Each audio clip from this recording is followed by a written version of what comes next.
Hello, it's day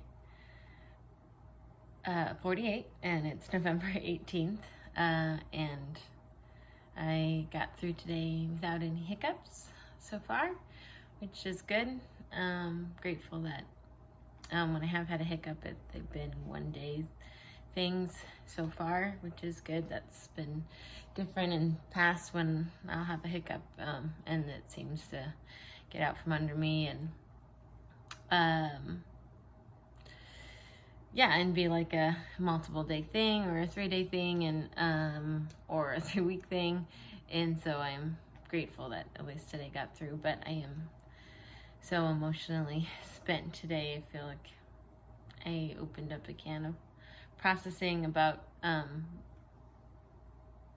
who I am and what it is that I want, what I'm looking for right now in my life, and that whether that's with faith or with work or in relationships, that I'm just spent. I'm so spent emotionally feeling, and I just feel heavier, and I'm learning that I can feel certain things easier, like sadness, without it causing anxiety, and I can feel grief and loss without feeling anxiety. And I don't know what it is about those feelings, if they're just weightier or more consuming or more nauseating, and so I don't tend to want to just escape, but they don't cause as much anxiety. And I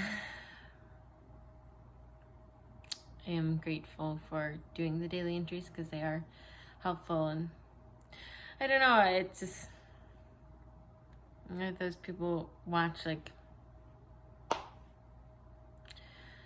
what do you do? What do you do to push through when you're exhausted with life and with the way things are and who you are? And I do feel most me right now, but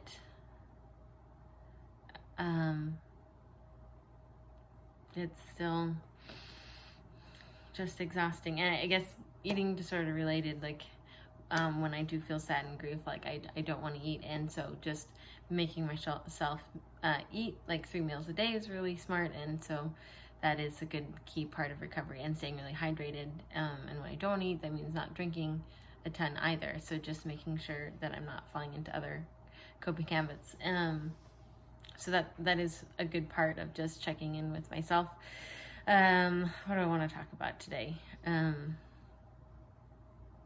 The agony of uncovering who you are when you don't have your eating disorder. And I think that's something that I've been really striving and wanting from these daily entries, is this ability to learn how to express myself and get through that bottom layer. And I've talked about that a couple times of, there's this baseline part of me that I'm used to showing people, and so I'm like ripping that out to try to get lower into who I am, and to figure out who I am and figure out how to express that, and how to be okay with disappointing people, and how to be better about confronting things and not and being myself and saying what I want, even at the expense of what other people may want. And it's really hard. And right now I feel this tension of what I want in my life, and what I am capable of having in my life right now. And so there's a place I want to be, and there are bigger goals that I want, and I want to have a family and kids and a home and a job that's really meaningful,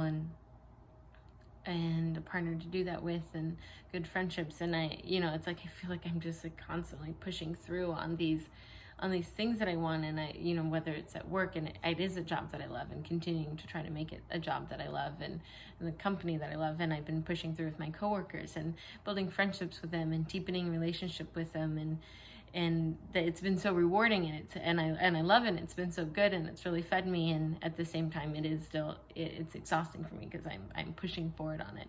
And same with running, like trying to manage that and push that forward, and learning to express myself to people. And that is like constantly pushing myself to share more than I'm usually comfortable sharing, and to be more honest about who I am. And so this tension of wanting certain things in my life, and knowing like I only have a capacity for so much right now, And also, like, as you strip these things away, coping habits away and recovery away, I'm recognizing my capacity is just less. Like, I learned to be able to do more and to manage life and to manage expectations and what I wanted from life and its demands with an eating disorder, with having these like established coping habits. And now that I don't have them and I'm not on meds and things like that, it's like I feel my capacity more readily now.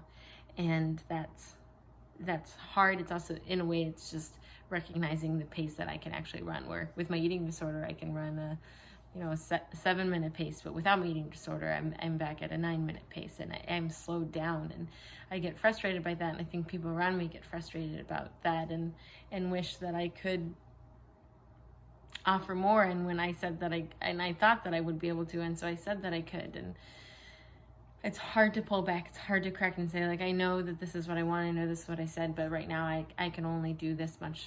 And I don't know why necessarily. I'm still figuring it out, but that's really, it is all that I have to give. And so recognizing my own limits and my own ability to give and to be okay with that. I'm so used to just pushing through that and giving whatever it is that people need me to give. And instead of pausing and saying, like, I really can only give this much right now.